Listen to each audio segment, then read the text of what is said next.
जुन्नर तालुक्याचा पूर्व भाग म्हणजे पठार आणि नळावणे, शिंदेवाडी, वरुंडी हा भाग संपूर्ण तहानलेला. इकडे शेकडो एकर जमीन आहे, पठाराचा भाग आहे.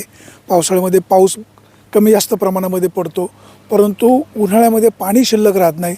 सगळं क्षेत्र माळरान असल्यामुळे, पठार असल्यामुळे पाण्याची वानवा नेहमीच जाणवते. या भागामध्ये कुठलाही व्यवसाय उद्योग नाही, त्यामुळे या भागातले तरुण मंडळी नोकरीच्या निमित्ताने बाहेरगावी जातात.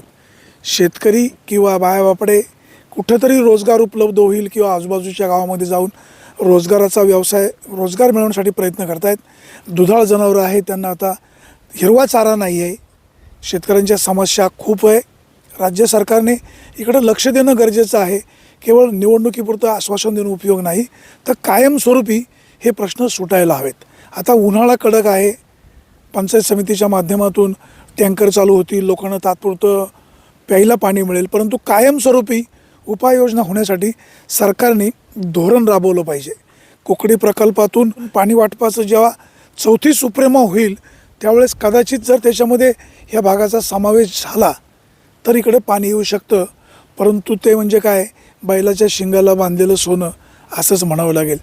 जेव्हा होईल तेव्हा म्हणजे आपण म्हणतो ना, टिंब घरचं जेवण, जेवल्याशिवाय काय खरं नाही, अशी परिस्थिती आहे.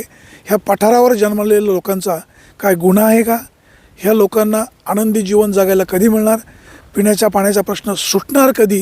हे सरकार या शेतकऱ्यांना, या भागातील जनतेला न्याय कधी देणार, असाच प्रश्न आहे. सुरेश वाणी, विंगर टाइम्स, वरुंडी.